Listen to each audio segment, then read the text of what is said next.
弟兄姊妹平安，今天是2023年的1月26号。今天的经文是诗篇15篇，申命记16章第18节到20节，彼得前书第3章第8节到20节。今天要跟大家分享的主题是主的准绳。很多时候我们会论到什么人可以上天堂。有人说，哎呦，我洗礼了，我拿到天国的钥匙了。也有人说，我固定到教会参加礼拜，一定可以进天国。也有些人说，我都按照圣经的要求执行11奉献，一定可以拿到天国的门票。也有人会说，我天天祷告，很多人都听见了，一定可以的。更有人说，我做了很多的好事，一定是天国的好国民啊。这些上述的说法，其实越听越像是耶稣时代的法利赛人所说的，我守安息日又执行11奉献，这样子就可以保证上天堂吗？圣经教导我们在末后，我们必须面对最后的审判。无论我们是否有做到上述的那一些圣经中的规定，那基督徒的基本要件，更重要的是必须去思考什么是上帝审判的标准。我们是否明白上帝的标准与准绳呢？是否如同弥迦书第6章第8节所说的，提醒我们的，我们必须去追求明白什么是上帝所喜欢的，什么是他纯全的旨意。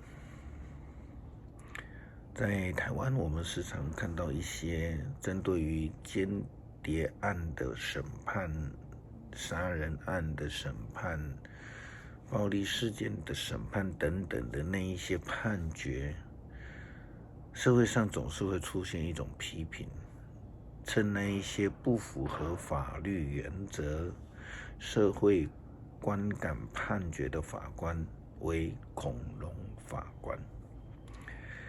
那这个意思就是说，他们的判决违反了司法公正的原则、社会平等的原则。他们看到摩西，我们看到摩西在他的时期里面，他设立了10夫长、50夫长，也有100夫长、1000夫长等等。他们受选的目的是为了要帮忙协助摩西来治理所有的以色列人民。那么他们一个很重要的就是需要按照摩西的原则。虽然如此，可是摩西他则是按照上帝所颁布的10诫以及犹太的律法作为界定。摩西以及所有的下属官长都必须要秉公审判。申命记的时候，摩西这样重申了上帝的命令，他告诉以色列人上帝怎么样的交代。他说，你们要从各支族为上帝你们的上帝所赐给你们的城镇委派审判官和其他的官员。这些人必须以公平审判人民，要公正无私，不乱用职权，也不可接受贿赂，因为贿赂会使明理的人盲目，使公正的人颠倒是非。你们要公平正直的去执行，这样你们就能够拥有上主你们的上帝所要赐给你们的土地。长久住在那里，我们可以看到这一段从11章开始，上帝吩咐摩西，很像是耶稣基督的山上宝训的诫命制定与颁布一样。这个当中更论到了遵守诫命与否可接受到的咒诅或是祝福。圣经说：看啊，我今天将祝福与咒诅的话都陈明在你们的面前。你们若听从耶和华你们上帝的诫命，就是我今日所吩咐你们的，就必蒙福。你们若不听从耶和华你们的上帝的诫命，偏离我今日所吩咐你们的道，去侍奉你们素来不认识的别神，就必受祸。及至耶和华你们的上帝领你们进入要去得为业的那地，你就要将祝福的话陈明在基利心山上，将咒诅的话陈明在以巴路山上。这2山岂不是在约旦河那一边，日落之处，在住亚拉巴的迦南人之地与吉甲相对，靠近摩利橡树吗？你们要过约旦河进去得耶和华你们的上帝所赐你们的地为业，在那居住。你们要谨守遵行我今日在你们面前所陈明的一切律法和典章。所以我们的生活一切的判断的标准，都要以上帝的诫命、精神与准绳来为之。无论是遇到任何的一个状况，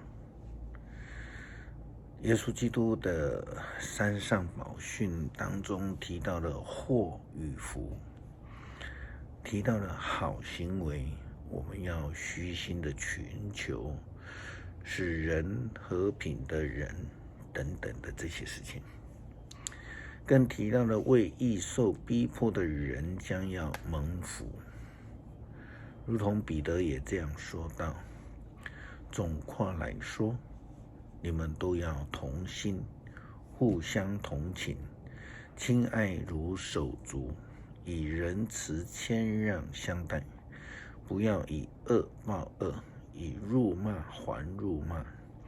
相反的，要以祝福回报，因为上帝呼召你们的目的是要赐福给你们。正像圣经所说的，神要享受人生的乐趣，希望过好日子，就得禁止舌头说坏话，禁止嘴唇撒谎。他应该避恶行善，一心追求和平，因为主看顾义人，垂听他们的祷告。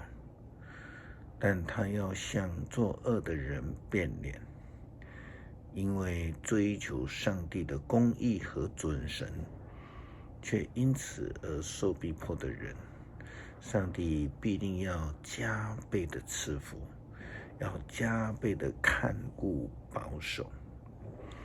这也是我们做基督徒的所应当去追求的本分，就是以上帝的标准准绳来作为判断。